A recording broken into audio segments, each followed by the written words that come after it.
So what I'm going to try and do is go through the basic principles of nonviolence, how it works in terms of the literature and the theory. I forgot your name. Rowan. And Rowan is who's got a lot of experience of doing direct action going back many years. We'll do some input on that as well. Then we'll split up and discuss those amongst ourselves. And then the next section is I'm going to discuss some of the major comebacks we've had as XR from the radical left or from various different groups saying what we're doing is a bad idea for various reasons, and how you might be able to respond to those, or what your mum says, if you see what I mean, stuff like that.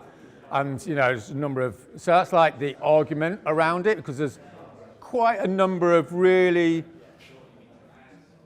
coherent critiques of nonviolence, and it's important to know how to respond to that as a movement, if you see what I mean.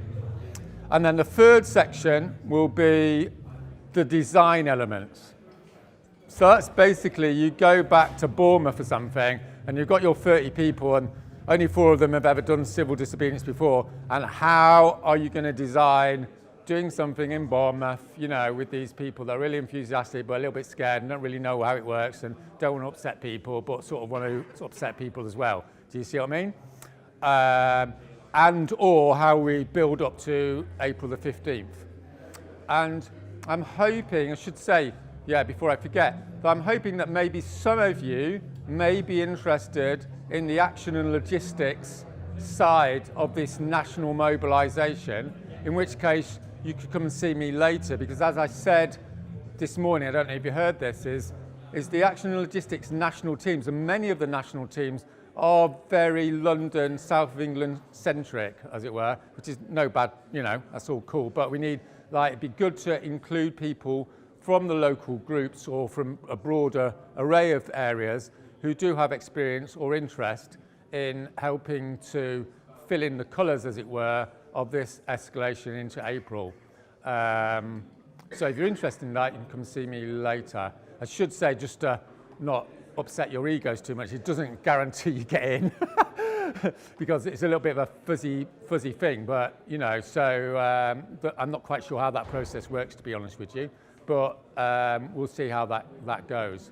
Okay, so where's my book? So I said a little bit about this yesterday. There's a whole number of ways in which you can sort of go about describing why and how nonviolence or civil disobedience works. Sometimes people use direct action, by the way, rather than civil disobedience. XRs tended to use civil disobedience because it has a more precise meaning. Direct action, it covers a multitude of sins, but it generally means doing something direct against an opponent, and it doesn't necessarily have to be non-violent, but it generally assumes it is. But that's why it's non-violent direct action. But so these definitions, people used to have big arguments about definitions, and obviously, a word is a word, you know what I mean? Different people project meanings onto it. So we usually use civil disobedience because that's more, as I understand it myself anyway, that sort of presumes non-violence. But I'll mainly be talking about non-violence because it's a bit more precise than civil disobedience in my wording in this workshop, I guess, because non-violence is the main word used in the literature. So there's basically, as I said, there's different people can do different things, and Ronan, you're going to have a slightly different way of describing it, which I think is great. So you'll get 2 sort of takes, if you see what I mean. So the super basic idea about non-violence, of course, is that non-violence is more effective than violence. So this debate is more or less settled, apart from, when I was like 15, there used to be loads of people think violence was a great idea. But I think over the last 30 years, it's more or less been settled, at least empirically, that violence isn't a great idea. And obviously, there's loads of moral arguments. But I am going to be, in my own presentation anyway, be focusing more on the design sort of empirical side of it, do you know what I mean? Rather than whether things are right or wrong. And I'm going to talk about that a little bit more as well, because there's confusions between the 2 arguments, as you might say. So just to sort of deal with that quickly is there's been social research on all the different rebellions and uprisings that have happened since 1900, about 300 of them, and professional social scientists who were security studies scholars, so they weren't particularly left-wing or anything, basically did a study, and the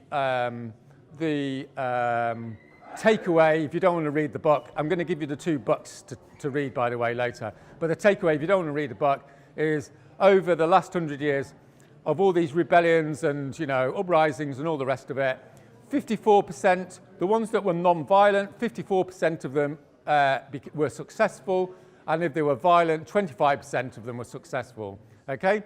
So that's, in social science, that's a big difference because it's a big N set, as they say. It's over a lot of different studies, a lot of case studies. So that's more or less like, it's a bit like climate science. Basically, that's it. The deal's more or less done. It's not 45, 55. It's significant. And what's even more significant is that of those 25% that were violent and won, within 5 years, those societies were like fundamentally totalitarian or authoritarian or in a chaotic, violent mess. Do you see what I mean? So only 1 in 20 of those successful violent uprisings actually resulted in something vaguely constructive. In other words, like it's a no-brainer that if you go for the violent option, you're more or less certain to produce a society that continues having a lot of physical violence in it, one way or another. So why is that? So I'm not going to go into it in great detail, but I think it's useful to know that this it's not because of sort of moral things, as it were. It's more because of the physical nature of what violence does and non-violence does. And one of the key elements of non-violence is it has a low barrier to entry. And we can discuss this quite a lot more during this workshop. So in other words, like if you're going to have a sit down in central London, in principle, you can do that whether you're 4 or 84. You can do it if you're black or white or whatever. Do you see what I mean? You don't have to bring a machine gun, which is expensive. Do you see what I mean? So loads more people do it.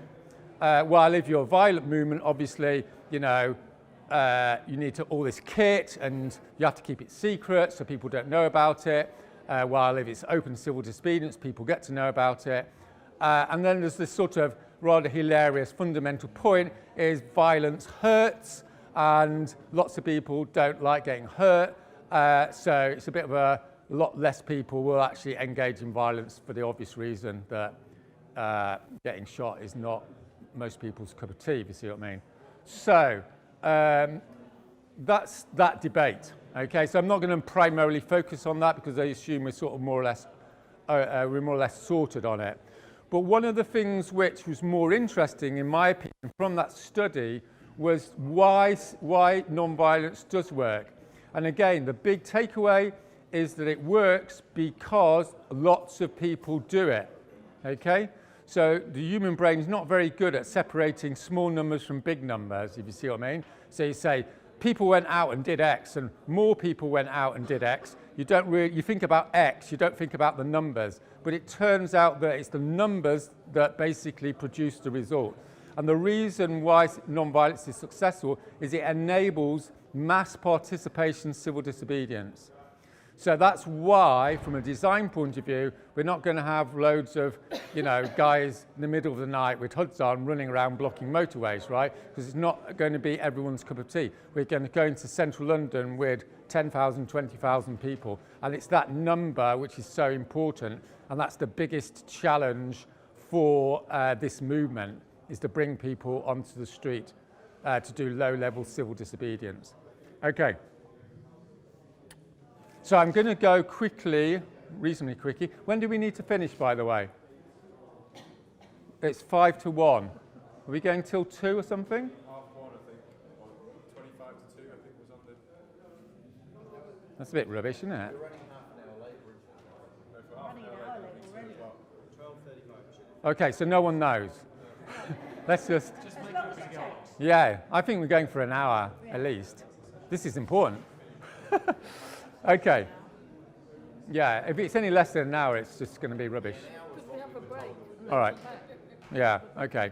Well, let's see, we're going to have a breakout groups in it once we've done the first section and then another one. So it'll just be me talking. Okay, so, I'm going to give you three logics. Most people sort of focus on the two, and the third one's a little bit controversial. Okay, so the first logic, by logic I mean a reason for doing it, why it works, right? So the first reason for doing civil disobedience non-violence is because it's disruptive, okay? So there's an irreducible disruptive element, but disruption, of course, people sometimes confuse disruption with violence, which is not the same. All violence is disruptive, not all disruption is violent, right? So, for instance, if you go and block a road, it's disruptive, people can't get to work. Okay, so the logic of change here is that people focus on the issue because they're upset. Do you see what I mean? And the other logic is the press become interested because you've blocked the road. So there's two sort of elements there. So if you want to be really reductive, you say non-violence is disruptive, people therefore think about the issue and then they start to change. Do you see what I mean? So it's good, it's got a lot going for it, but it's not the whole story. Okay. So this is the biggest sort of, step one that everyone's gone through in this room, I'm sure, of going, oh, I want them to be sensible on climate change, but they're not doing anything, but they're not doing anything. Right, I'm going to be disruptive. Do you see what I mean? So it's that little flip, isn't it? I'm not going to just write to my MP anymore. I'm going to blockade the entrance. And the big division, of course, is when you think it's so important that it needs to happen. Do you see what I mean? So that's the leap, if you see what I mean, where I am prepared to disrupt things in order to make clear this really important issue. Yeah? So when people say, well, you're being disruptive, that's really bad, then you say, yes, but we would all be disruptive if something was so important. Do you see what I mean? So it is important, and therefore it justifies being disruptive, and disruption works because it makes people think about it. Okay, so the second logic, which is a little bit more sophisticated and causes a lot of confusion, is what I call the sacrifice logic. So sacrifice, obviously, is a bit of a controversial word, so you might want to use another word, but it goes basically like this, is when you get arrested, you show to your audience that you are prepared to suffer, in inverted commas, for your beliefs, okay? So that suffering, of course, is a bit of a social construction. We'll come on to that a little bit later, but basically, if you imagine someone on the 6 o'clock news, there you are, getting dragged off the road, and they go, I don't agree with that person, but I respect them for suffering for their cause, right? They probably put it in a different sort of way. So that doesn't necessarily mean they're going to agree with you, but you've basically neutralized their opposition. Do you see what I mean? So that's one dynamic. While there might be you're a mate of a mate or something, and there you are, you're getting dragged off in the road on the 6 o'clock news, and they watch it and they go, I'm sympathetic to climate change already, and God, my friend of a friend has just got dragged off a road. I feel like I have to go and support them because they're suffering on my behalf. Do you see what I mean?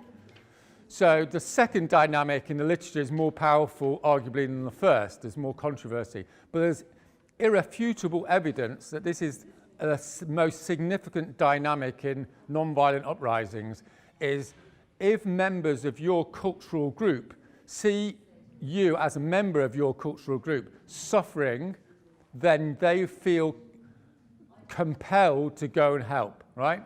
So we're all probably familiar with that, do you know what I mean? If someone falls over in the street, if it's your mum or something, you're straight there, aren't you? It's an emotional sort of thing.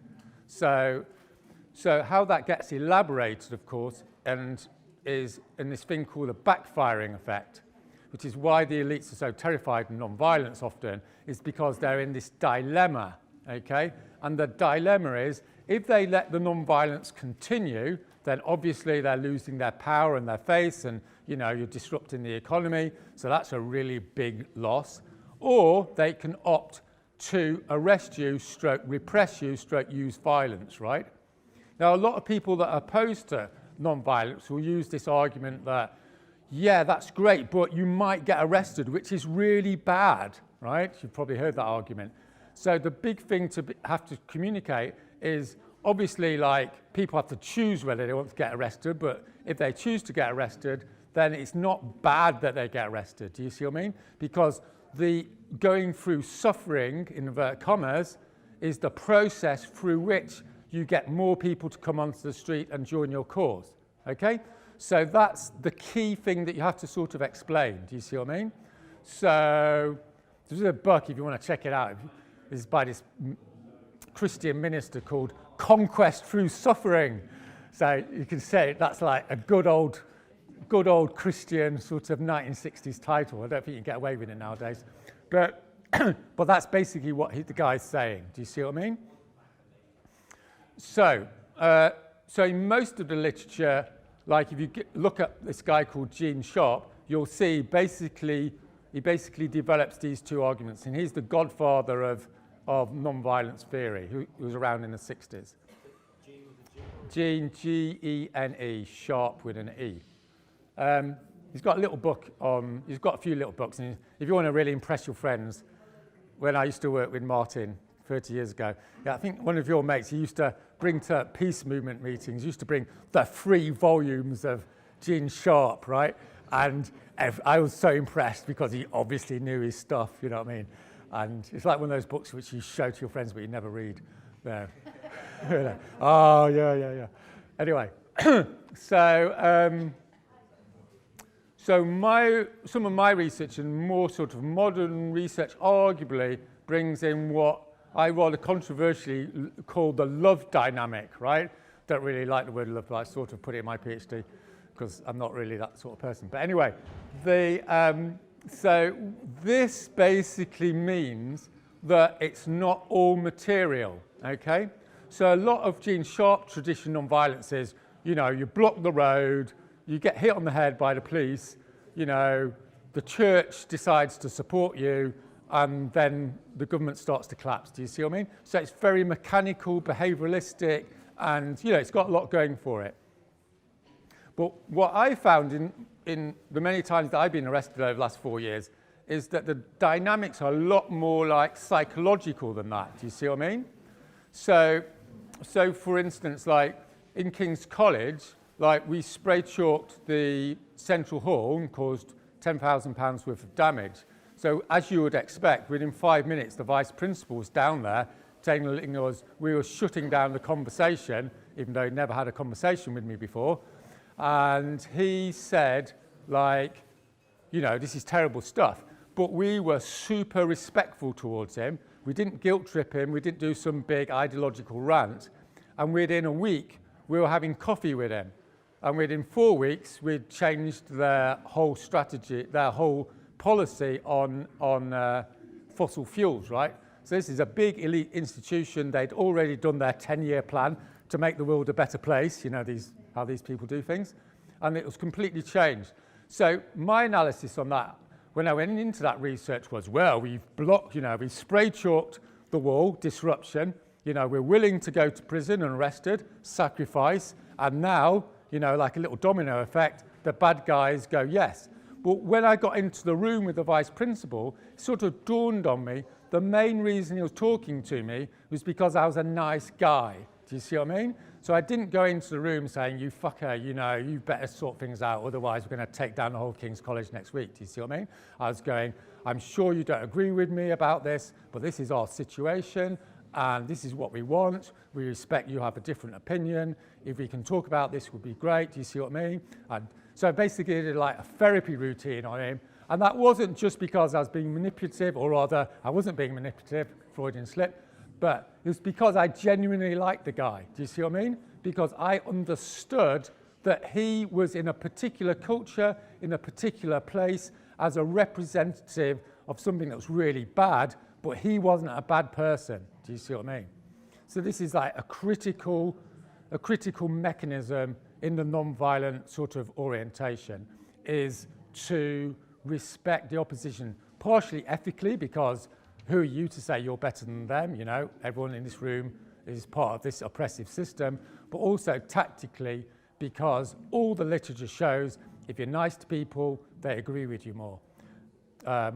Is that why there's the no blaming, no shaming in the 10 principles? Yeah, so one of the things you can sort of play around with here is the moral argument versus the design argument. So a lot of people will say to me, oh, Roger, you're just being manipulative, you know what I mean? But I'm just like telling you the routine, right? But I also believe it, and if you believe it, then obviously you're more effective. But then if you're more effective, you're more manipulative. So you can sort of play that little game in your head. Do you know what I mean? It's like, so, but you know, the bottom line is, as the Buddhists say, if you think the right thing, you'll start being the right thing, if you see what I mean. So you can have a little argument about that one. But it's just going to finish off, saying, so there's a whole load of literature in psychology that shows that this tough love approach is called different things in different sectors. So for instance, like how to deal with disruptive children, how to deal with confrontation in your relationships, how to deal with negotiation. They are all sort of coming together on this tough love agenda. Do you see what I mean? So that's basically saying what you think, but being respectful. So for instance, like there's been a meta-study at Harvard on negotiation. So as you probably imagine, there's loads of research on negotiation where you go in and you go, you know, bad guy, good guy, you know, wear a big suit, you know, all these different techniques. And then they did this big study, and it's really hilarious, I think, anyway. So after like 30 years of research, they find the most effective way to get what you want from a negotiation is if the other side personally likes you or not, as a person, right? So it's like, whoosh, you know, all that macho stuff goes out the window. So it's basically, you know, whether you have a cup of coffee and you talk about your kids and why you're up all night because they're always, you know, whatever it is. Okay, so the micro design of civil disobedience is really important. And this, I'll talk more about the police in a minute, but my hypothesis personally is this is why I've been successful with the police in XR for similar reasons. Okay, so I'm just gonna, sorry, that went on a bit. What time are we? Okay, so Rowan, do you wanna tell me why I'm wrong? and then we'll split up into little groups to have a little chat about it. Nonviolent direct action in its entirety, right from the get-go, when you start to plan it with your mates, right through to the very end when you come out of prison, well, even after prison, if that's where you end up, and it may not be, the whole thing is a dialogue. Yeah, so the whole thing is a dialogue. So including the planning stage, during that stage, you're having a dialogue with each other about what you're doing. You're trying to work through your fear. You're trying to work through how you're going to plan this action, and that's part of the dialogue. Then you get arrested. There's more dialogue that happens in the police station. It happens between the action and the press and what gets said about it, what your mum says, what your gran says, and then that continues through the court and any press that get involved with the court case and so on. So there's, the whole thing takes place as a dialogue, and all the time you're inviting judgment. You're inviting people to say what they want to say or think what they want to think about what you've done. So that's a really important part of nonviolent direct action, to see it as a dialogue. Another thing that I wanted to make a point about is the difference between being nonviolent and just not being violent. Okay, so this is a subtle thing. If, say you imagine yourself at the bus stop, and usually at the bus stop nobody's talking, right? So that's nobody talking. If you go on a Buddhist retreat, people are in silence. It's a different thing, right? Do you get that? It's a different quality. Or if you imagine that you're in the theatre waiting for a performance, there's a lot of hubbub and discussion before, and then there's a moment when everything falls silent. So that again is a different quality of silence. And the quality of silence that you could describe that as is that there's an intention to it. So you start to get a sense of intention because everybody's waiting for the production to start. And it's the same with non-violence. There's a quality to the people who are sitting on the bridge or whatever it is that they're doing. The sense of intention is palpable. So people pick up on it. They see that it's not just people not being violent. There's a positive thing that's happening there. So non-violence, take the hyphen out. It's not a negative, it's a positive. And if it's effective, it will have an element of confrontation in it. Now, we tend to associate confrontation with violence, but it doesn't need to be violent. It's creating a tension, and that tension enables the dialogue to take place that will affect change. So, just trying to think. So another example of that tension that we're trying to create is if you imagine a musical instrument, if the strings of that instrument are too slack, you won't get a note out of it. If they're too tight, it's unbearable. You can't hear it. It sounds tinny. So to make the music, that tension has to be absolutely right. And it's the same with non-violent direct action. You need to get the tension of the confrontation absolutely right. So sometimes this is quite difficult to do because if you're sitting on a bridge, for example, and it's a massive demonstration, you may not be able to see or experience exactly where the tension is. But somewhere there'll be a line of cops and a line of us, and you'll be able to pick up a sense of tension and confrontation in that area. It doesn't need to be violent, but there needs to be that tension there in order to affect change. The other place where there's a tension is in the press, so what the press say about it. So there's a dialogue starting to happen in the press, and that also encourages that, that confrontation is there, and the confrontation feeds into the dialogue, and the dialogue feeds into the confrontation, if you see what I mean. Roger talked about how with non-violence, lots of people will do it. So I've been involved in non-violent direct action for about 30 years, and I've done a lot of actions, most of which have been highly successful. And at a certain point, I started to think, hang on a minute, this is really successful, what we're doing here, but nobody else is doing it. And that's the problem with non-violent direct action. People won't do it. And so this is why, what we're doing here today, what I hope you ask yourself the question, are you going to do it? Because I don't think, there's nobody else here that's going to do it other than you. And so I think we all need to be asking the question, are we going to be one of those people who are going to take the risk? Which brings me to fear. Am I out of time? Yeah, no, good. No? So a lot of people think, well, you have to be really courageous and, be quite feisty to risk arrest and, maybe risk prison or something like that, or be fined. So how do you get over that? I'm a very anxious person. I experience a lot of fear. And what I've learnt over the years is that you can get over that. So I'm not especially courageous. But if I get together with a group of people and we share what we're feeling and we start to build up trust, my sense of courage grows as that group starts to bond, as those feelings of trust start to develop. So a lot of it is about preparing, so giving yourself a period of time to get used to what you're planning to do. If you have that time to prepare, you just need the time to kind of step up to your own intention, as it were. Also, if you have the support, if you have people around you who maybe aren't risking what you're doing, but are saying, yes, we're with you, we're rooting for you, it makes it more possible for you to take that risk. The other thing is that there are some tools for dealing with strong emotion like fear. So if you're experiencing fear and you try to push it away, that fear will get bigger. If you feel it in your body and you breathe into it, it starts to dissipate.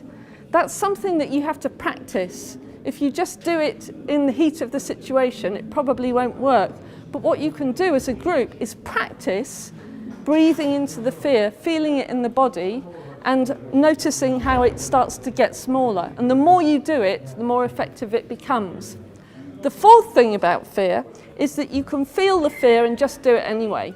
So you can go with your knees knocking, you can go trembling and feeling dreadful, but you're still up for it.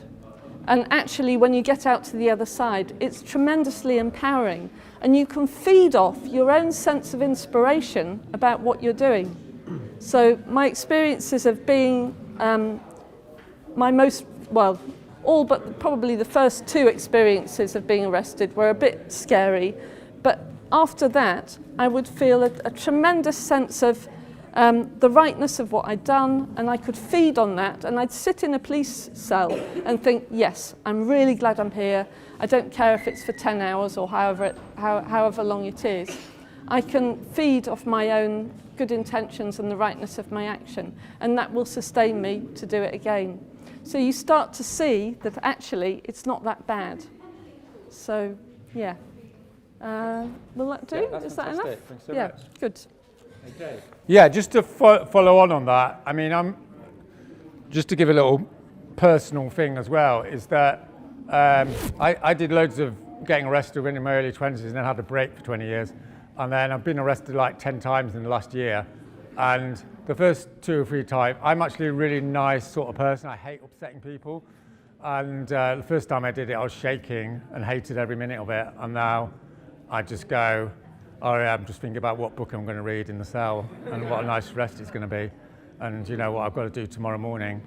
So, exposure reduces fear. But the idea that people that do a lot of civil disobedience are some heroes is just total rubbish. With just, people that do a lot of it are just normal, often very fearful people themselves. So, I just want to have breakout groups now. So in 4 or 5s, what you can do is just discuss what we've both said. There's no particular agenda on it, but maybe if there's things that you're a little bit unclear about in what we've said, you can ask the other people for clarification. Because I think there's some people here that are, some people know loads, and other people maybe not. So feel free to exchange some bits of wisdom about it, and then we'll come back and we'll look at a few more bits of the argumentation around why it works and why it doesn't. Okay? So groups of 4 and 5. Okay. So I've got half an eye on some of you guys like doing workshops on this for other people, right? Because since the things have happened in November, like Extinction Rebellion is a very new movement. Like 80% of the people haven't even heard of nonviolence before, do you know what I mean? So there's quite a big educational challenge we have here to sort of get over what I've just, me and Rowan have just communicated.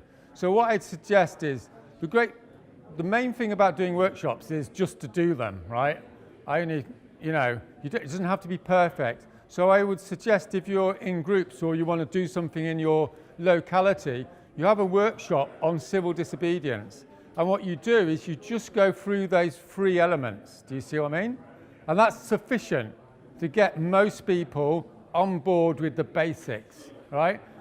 So for instance, like when we did Stop Killing Londoners pollution campaign, we'd have a roadblock and we put it on Facebook and lots of people would come and half of them had never blocked a road before, and we did literally a 15-minute workshop on non-violence, right? But that's worth like 80% of what you need to tell people about non-violence. Do you see what I mean? It's open, we're being nice to the police, we're being, respectful to the general public, we're not close, we're not going to cover our faces, we're going to work as a group. If you don't like that, that's cool, and some people left because they weren't into that. Do you see what I mean? So I don't think you need to worry that you're not a bloody non-violence scholar, right? It's not that necessary. The main thing is to get across the fundamentals to as many people as possible before April, okay? So I'm going to deal a little bit controversially maybe, but I think it's quite easy to do workshops and just focus on all the stuff that everyone agrees, but there are some like significant issues around what XR is doing and criticisms, which I'm going to attempt to deal with, right? So I want to have a disclaimer that some of these things I'm going to say it's not official XR policy, do you see what I mean? But I think it's more honest to deal with some of these criticisms head on rather than just be silent about them, okay? So if you don't necessarily totally agree with me, that's cool, and I'm not saying I've put it in quite the right way, so don't give me a hard time too much. Okay, so the first thing, which we've sort of already mentioned, is if you're asking people to get arrested, isn't it bad that people are getting arrested, right? So just to reiterate, the reply to that is, one, people choose to get arrested, so there's no pressure, right? So this is a fundamental thing to get across to people and people that are criticizing XR, is no one's saying judgmentally that you have to get arrested. But that doesn't mean that empirically getting arrested works. But they're two separate points, and people get confused between the two. So you want to make those separate. Do you see what I mean? If you want to not get arrested, that's totally cool. If you want to do support roles, that's brilliant. And if you get arrested, that's brilliant. And the literature shows that direct action works for the reasons we've discussed. Do you see what I mean? Okay, so the basic principle in XR is everyone's totally respected whatever choice they make. All right? So I would suggest that that's the orientation. So the second problem is people will say it's bad getting arrested, like getting arrested, in other words, is a defeat, right? And that comes from the sort of direct action movement sort of orientation, which is the idea is to go out in the street, make a protest, and you're trying not to get arrested, you know what I mean? Which is fair enough. You see, there's a logic to that. I have a right to protest. The police arrested me. That was bad. Do you see what I mean? So that's the logic. It's a certain logic, and it's got a lot going for it. But that is not the logic of civil disobedience, okay? The logic of civil disobedience is the dilemma logic, which is you've already won, right? You go into the space of conflict, and whatever they do, you've won. Because if they allow you to do it, you've won because you get the publicity, and you've gone into that space. And if they arrest you, you've won because you've shown the public you're willing to sacrifice, and you've got the publicity from that. Do you see what I mean?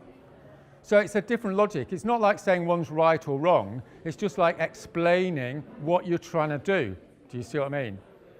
Okay, so the danger of getting this right, I want to talk about the police and the XR policy on the police and what we've done, okay? So again, like there's a particular logic to it, and the logic is not airtight, but there's a logic, all right? So the first thing to say is there's a lot of confusion, again, around the morality of the police and tactical and strategic decisions on what to do, right? So these are two separate things. So people think that if you're going to talk to the police, you are necessarily saying the police are good, right? But that's simply not necessarily the case. It's possible to go and see the police and think the police are good guys, right? But it's also possible to go and see the police and believe they're bad guys, right?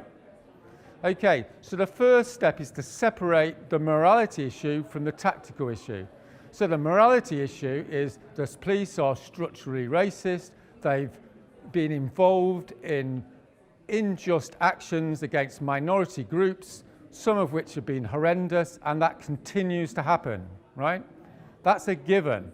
So it's really clear that that's the case and that's bad and we disagree with it. Okay. However,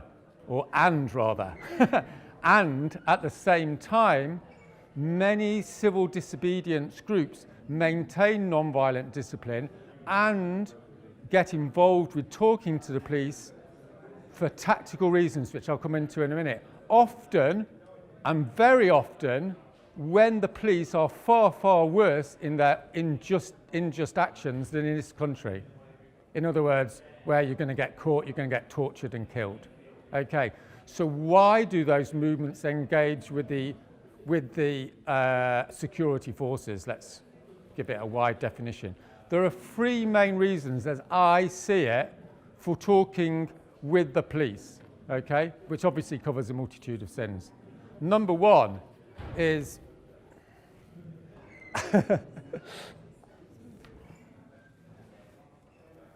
if you talk to the police, there is a higher probability that they'll treat you legally and civilly when you go and do the action, okay? And the reason for this is because they know what's going to happen, okay? So you don't go to the police and say, we're thinking about blocking a bridge. Is that okay, right? That's what a lot of people think happens. We've never gone to the police and said, is it okay? We say, go to the police and say, we are going to block the bridge. Do you see what I mean? And it will be X and Y. We will be there for this amount of hours, and we'll be peaceful and non-violent and civil, right? So that makes it more likely that the police, I mean, it doesn't guarantee it, but it makes it more likely that the police will go, okay, it's not going to be a riot, so we don't have to go in aggressively, which is the rationale for going up to the police in actions and saying two things. This is a non-violent and peaceful action, and we respect you have to do your job. It always goes down very well, okay?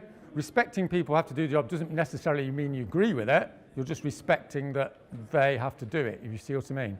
Okay, so that's the first reason. The second reason is to enable the action to go ahead to the point that you get to a critical mass.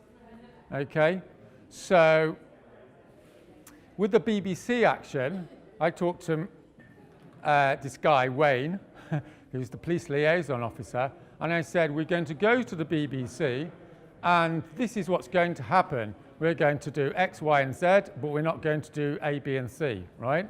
And he said to me, now we know what's going to happen, we think we can cope with that, so we're not going to put a section 14 on it, right? Section 14, it might be section something else, but it's something like that. So that basically means that the police will say ahead of time that anyone who enters that space will be liable to be arrested straight away. Do you see what I mean? So we could participate in low-level mass civil disobedience at the BBC because we'd told the police exactly what's happening, and they did a risk analysis that it didn't require a section 14. Do you see what I mean? So this doesn't guarantee that they won't do a section 14, but it makes it less likely. So that enables us to achieve our tactical objective, which is to get to the BBC, get on telly, get some people arrested for peaceful civil disobedience.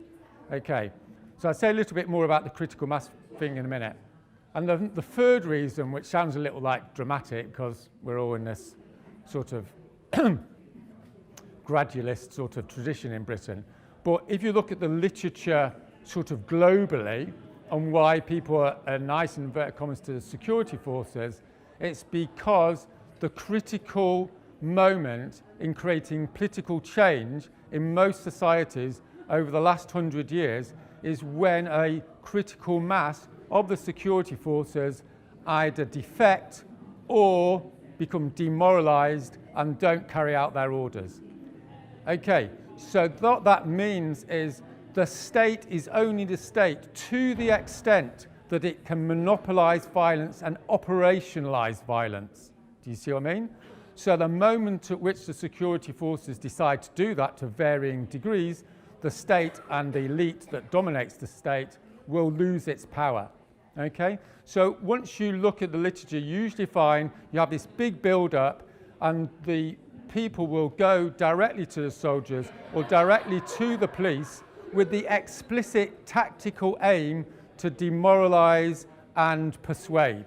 Do you see what I mean? So that's why they put the flowers in the rifles, right? Not because they're hippies.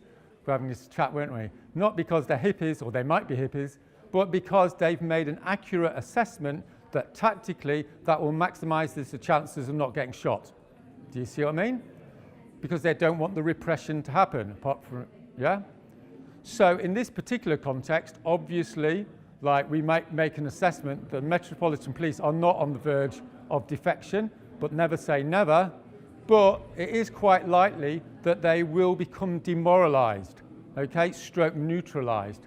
So if you don't believe that, you can have a look at what happened in France, where they had 5 days of disruption, and the police unions went to the state and said, we are considering doing a go slow because we haven't been paid and we're fucked off, that we're just having this this situation. Do you see what I mean? So it does work.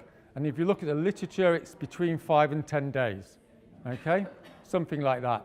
That's how long it sort of takes. Right. Just add to that, in my experience, it might not sound that big really, but many policemen that have arrested me have apologised profusely, have felt embarrassed about having to do it. And I've also had a situation where I was due to go to prison for 2 weeks for non-payment of fine.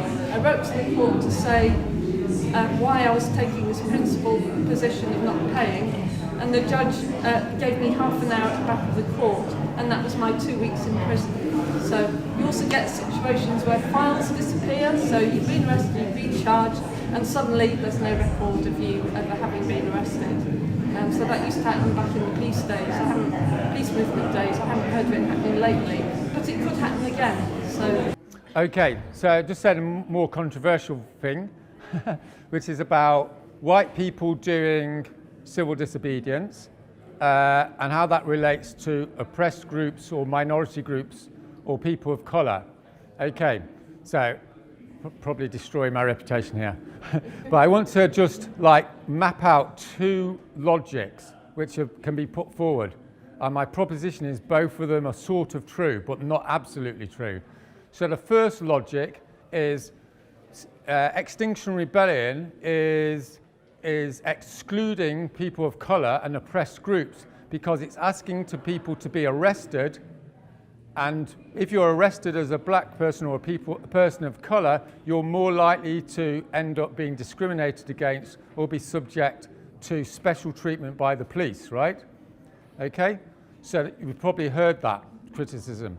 There's also another logic which is sort of paradoxically like has other implications. So the other logic is that white people have a certain amount of privilege and they should be engaging in civil disobedience so that they can use their privilege in order to make a difference. And to make that difference effectively, you engage in civil disobedience, because most black people or people of colour are not going to get involved in civil disobedience because they've got too much on their plate and they've got other more immediate issues to be involved in, right?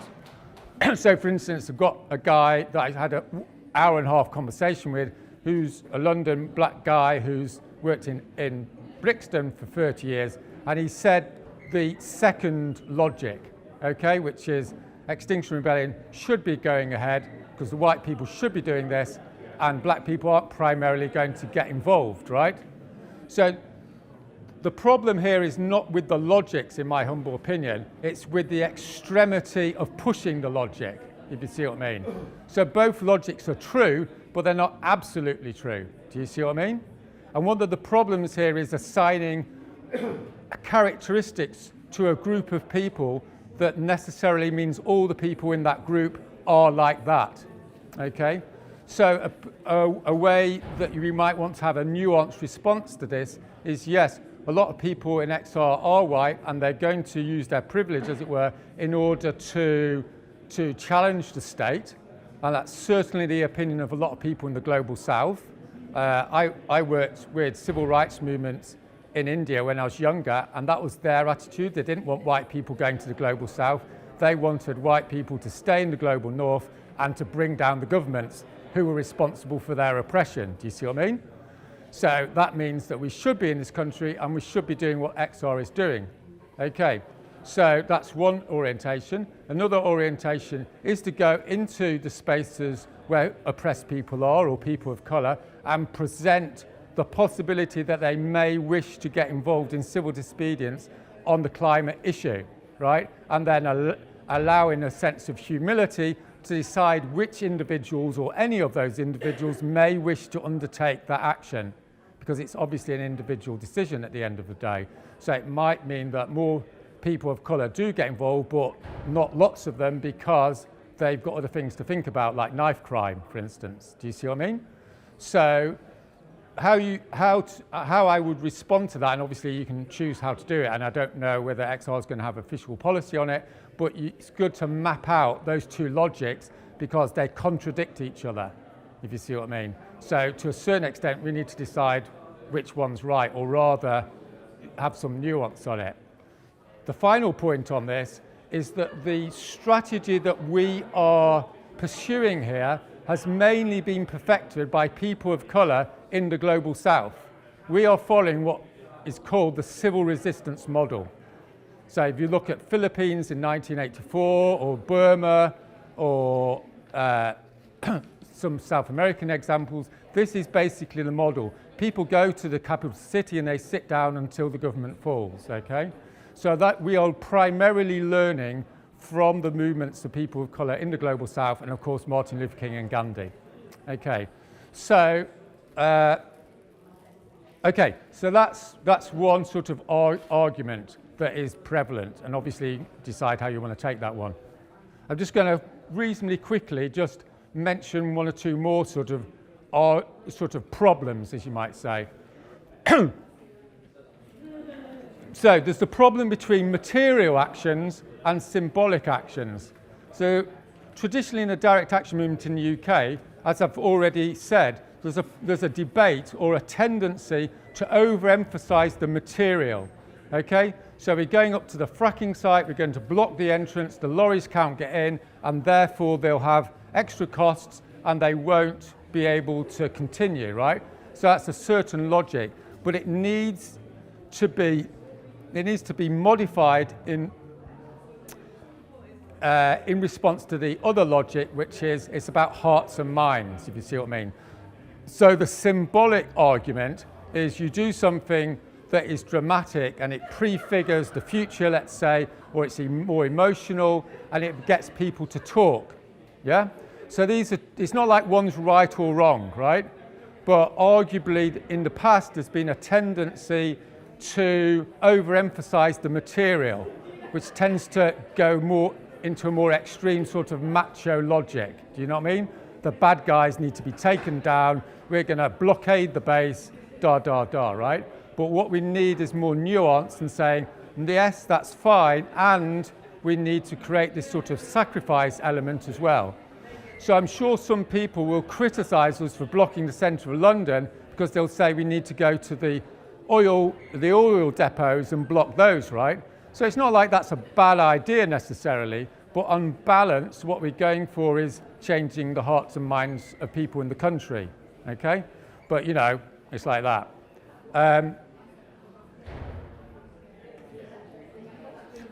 Okay, yeah.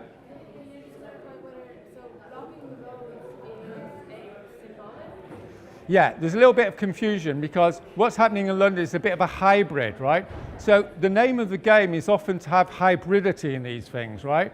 Do you see what I mean? The most important thing in design is balance, right? You take two opposing elements and you don't go just that or just that. Well, that's good for rhetoric, but it's not good for design. Design is about nuance. It's about saying we're taking a bit of that and a bit of that and we're going to optimize it. So yeah, we are going to be blocking the streets in London, so we are going to have the materiality, but we're going to have people going to prison or getting arrested, which is the hearts and minds logic. Do you see what I mean? So if any of you join the group to do the micro design for the April the 15th, we will be continually micro designing it, and we won't decide exactly on the balances until very near to the actual point. Do you see what I mean? Of how we're going to do it. Because it needs to be sufficiently disruptive, but not overly disruptive. Do you see what I mean? Okay, so I'm just going to do two other design things for you to think about. And I'll do these quite quickly because I've already mentioned them. but one of them is about getting to do your actions without getting them repressed too quickly. So I've already mentioned to you the design challenge of the BBC action, right? So we were umming and ahhing about how full on it was going to be, if you see what I mean. But one of the things that you want to consider is staging in a strategic design. So you don't want to have repression happen too early, but from a design point of view, you do want it coming in at some stage so you can bring in the sacrifice element. So one of the reasons, and you might say, well, you don't want to tell the police this, but we can discuss that later. But one of the reasons to sort of bring the police along with us in terms of April the 15th is to be able to do something for 3 days without getting completely arrested to death, as you might say. Do you see what I mean? Because if it happens on day 1, then the whole thing doesn't get to a critical mass of publicity, right? But if it's still going after 7 days, then, and you haven't been arrested, then that's a problem because you want to bring the arrests in from a design point of view. So I'll quickly give you a really famous example from the literature on this, which is a bit dramatic, but you can sort of see how it works. Is in Leipzig in 1989, this minister brought out his flock into the centre of Leipzig. And I don't know the exact numbers, so you can check out the paper. But it went something like this. Is obviously East Germany, police state, people shot each other, blah, blah. Big deal situation. So he brought the 80 people out, and it was not enough of a big deal for the police chief to do anything about it.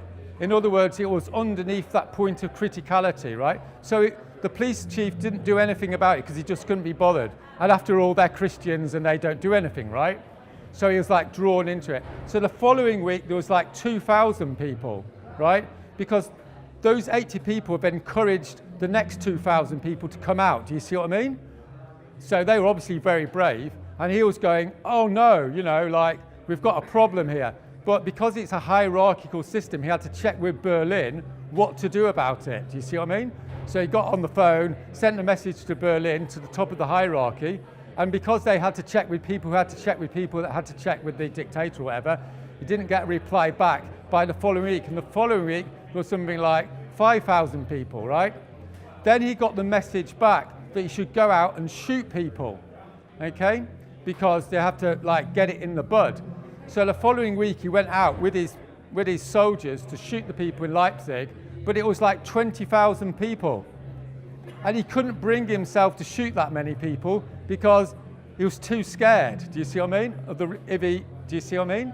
So he lost the moment, right? So he refused to do it. And the following week was 50,000 people because everyone was going, oh, right, it's okay, let's go. Do you see what I mean? And the following week, the regime collapsed, okay? So the lesson of this is that if you can create enough space to get to that point in London, then you might get to the point where lots of people start wanting to join because it's sexy and it's Glastonbury and do you see what I mean? It doesn't really matter what the rationale is. So that's something to sort of think about. Do you see what I mean? It's all about when and how and if. So the last little design challenge is movement building and the actual thing. So I think I've mentioned this, but so I'll just reiterate it. Is there's 2 reasons for doing civil disobedience, and obviously there can be a mix, but you need to decide what you're trying to do primarily. So you want to decide, are you going to do movement building, or are you going to do what you need to do to change the situation? Do you see what I mean? So as you're probably aware now, the idea of doing the actions up to April the 15th is primarily movement building. We don't want to be going in there, burning people out, blah, blah, doing some full-on shaboodle. What we want to do is dress rehearsals. People do it, they think that's not so bad, and then they'll come on April the 15th. Do you see what I mean? But on April the 15th, we're not doing movement building, right? We're doing the thing. So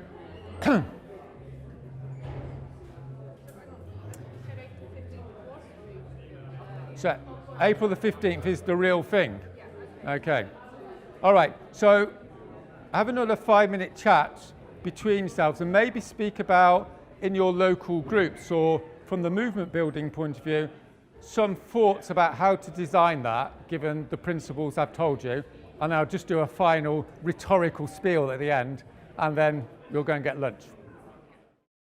Okay, so the last point I wanted to make was similar to what I made yesterday, is that if you are doing this workshop about civil disobedience or non-violence, the thing to finish up on, which is a bit like contradicts everything else, is that if you're going into the space in a way in which you expect a result, a particular result, then empirically speaking, you are more likely to get burnt out than going into that space with a service orientation.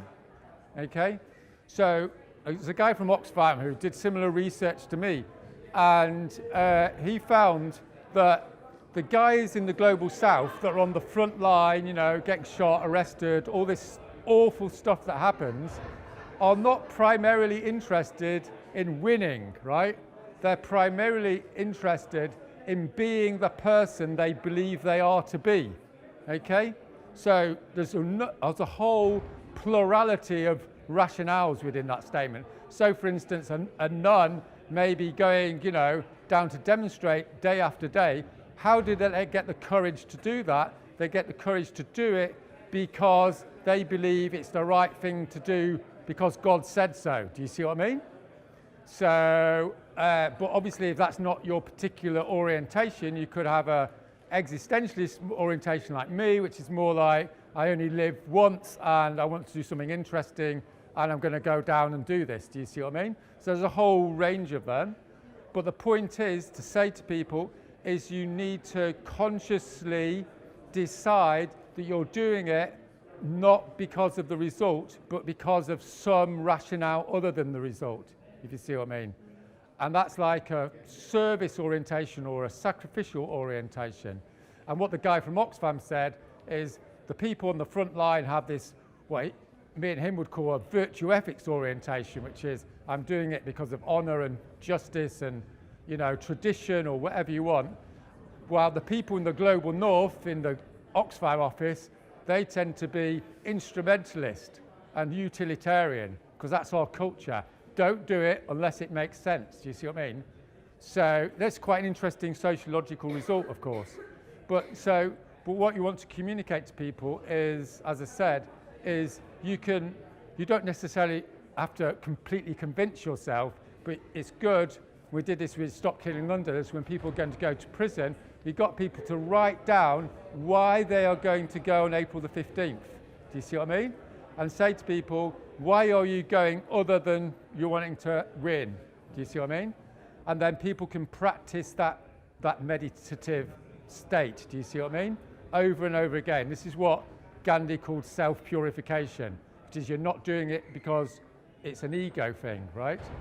So that's always a good thing to finish on after you've just said all the reasons how to be successful. But I haven't got a solution to that contradiction. Yeah, so if any of you want to come and speak to me and tell me why it was all wrong, or Rowan, no, very bad name, or Rowan, then obviously feel free. And I'll see you on the 15th.